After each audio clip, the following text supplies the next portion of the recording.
Hi hello viewers welcome to social post TV నేను మీ Shweta so ప్రస్తుతం మనతో పాటు స్టూడియోలో ఉన్నారు law of attraction expert Vishwamani Babu garu నమస్తే సార్ నమస్తే అండి శ్వేత గారు ఎలా ఉన్నారు నేను బాగున్నా సార్ నన్ను అడగండి నేను హ్యాపీ మిమ్మల్ని అడగాలి నేను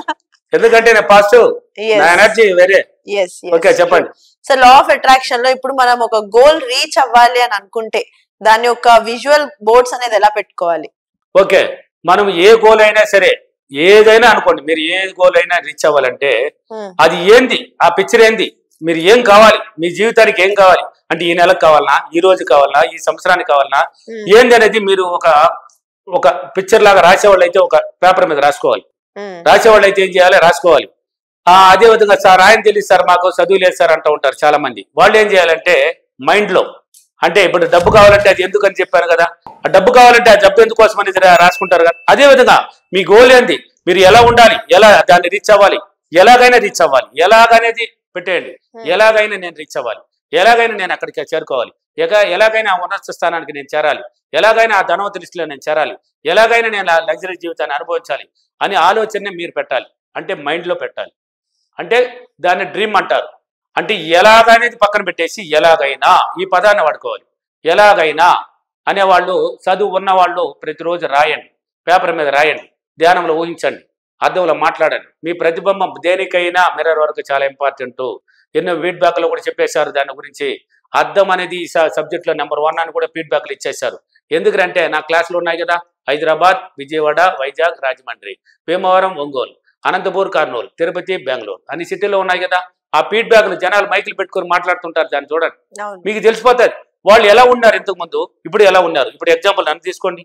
ఒకప్పట్లో ఏమీ లేని వాడిని అంటే నా కుటుంబ అవసరాలు నా అవసరాలను తీర్చుకోవడానికి కూడా ఏమీ లేని వాడిని అంటే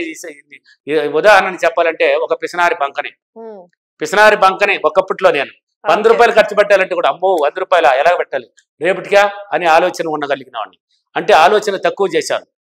అది నేను రేపటికి అన్నాను కాబట్టి నాకు ఇవ్వదు ఇంకా నేనే క్రియేట్ చేసుకున్నాను కదా రేపటికి ఇదే ఇవ్వదు రేపటికి ఎలాగైనా వస్తుంది ఈ రోజు కావాల్సింది నేను ఎలా రేపు ఎలాగైనా నేను అమలు అవుతుంది ఎలాగైనా సాధిస్తా ఎలాగైనా వస్తుంది అని ఒక గోల్ అంటే గోల్ ఎలా ఉండాలంటే అది ఉన్నతంగా ఉండాలి అంటే స్ట్రాంగ్ ఉండాలి గోటం కొట్టే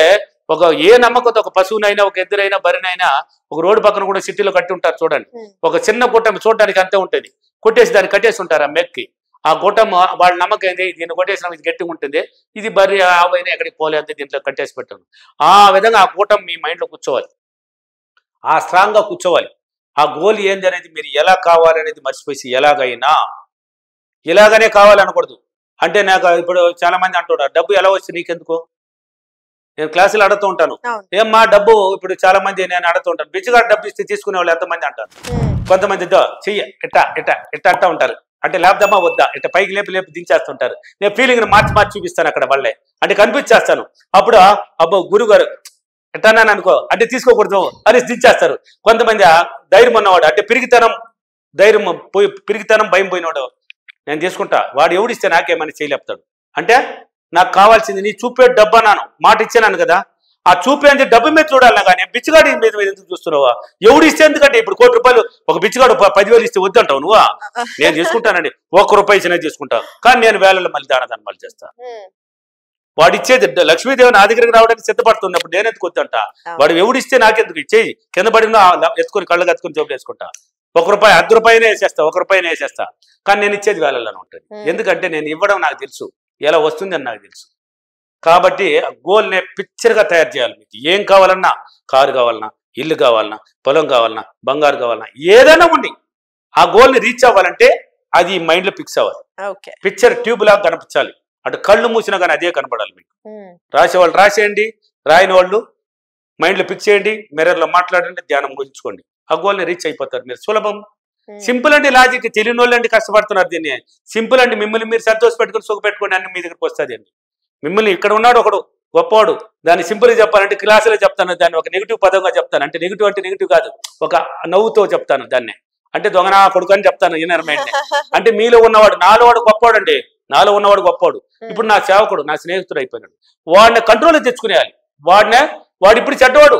పనికిరానివాడు దొంగనా కొడుకు అని చెప్పినాం కదా అంటే వాడు ఎవడు అని ఇప్పుడు నా స్నేహితుడని నువ్వు మార్చుకోవాలి వాడిని ఎవరినా వాడిని మార్చుకునేయాలి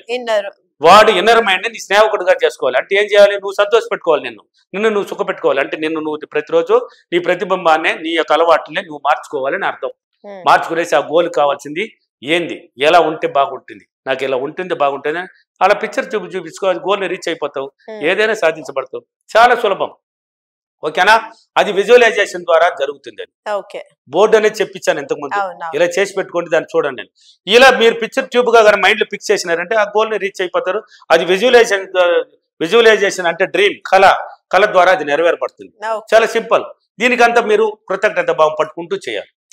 కొంత దాన ధర్మాలు చేస్తుంది. అప్పుడప్పుడు కొంచెం ఈ పక్షులు జీవరాశులు ఉంటాయి కదా, వాటికి కొంచెం ఆహారం చేస్తూ ఉండండి. అంటే అక్కడక్కడ మీరు తినే వేస్టేజ్ కూడా పక్కన పెట్టండి అని చెప్తాను. డస్ట్బిన్ వేయకండి, ఎందుకంటే చాలా ఉన్నాయి దాంట్లో, మీరు వేస్ట్ చేసేస్తున్నారు దాన్ని. డస్ట్బిన్ వేయడం వల్ల అది తీసిపోయి ఒక ఎరువులో దొడ్డికి వెళ్ళిపోతుంది, అంటే డంపింగ్ యార్డ్కి వెళ్ళిపోతుంది. అక్కడ పోయి అది స్మెల్ మారిపోవడం వల్ల దేని స్వీకరించబడుతుంది. నువ్వు తిరిగిన వెంటనే ఆ వేస్టేజ్ అక్కడ మీ ఇంటి పక్కన ఎక్కడొకరు పెట్టామనుకో, చీమలకో పక్షులకో కొన్ని కాకులకో ఏదో ఒక జీవరాశికి ఉపయోగపడుతుంది. ఇప్పుడు అరటిపండు తొక్క కూడా బయట వేసిపారే, ఏదో ఒకటి తినేసి వెళ్తాయి. అంటే అది వేస్ట్ కాలా, దాన్ని తినడానికి కూడా రెడీగా ఉన్నాయి. అలా ఇలా చేసుకుంటూ కనుక ఈ డ్రీమ్ ని కనబట్టిస్తే మీరు సులభంగా విజువలైజేషన్ ద్వారా అన్ని పొందబడచ్చు. ఓకేనా? Thank you. ఈ రోజు అఫర్మేషన్, నేను నా గోల్ ని రీచ్ అవ్వడానికి ప్రతిరోజు నేను విజువలైజేషన్ చేసుకుని నా ఆలోచనలు ఉన్నతంగా పెట్టి దాన ధర్మాలు చేస్తూ నేను చాలా సులభంగా నా గోల్ ని రీచ్ అయినందుకు డబ్బులకి విశ్వానికి చాలా చాలా కృతజ్ఞతలు. థ్యాంక్ యూ వారు, thank you money, thank you. So చూసారు కదండి, ఈ వీడియో కనుక మీకు నచ్చినట్లయితే వీడియో లైక్, కామెంట్, షేర్ చేయండి. ఇలాంటి మరిన్ని ఇంట్రెస్టింగ్ వీడియోస్ కోసం మా ఛానల్ ని సబ్స్క్రైబ్ చేసేయండి.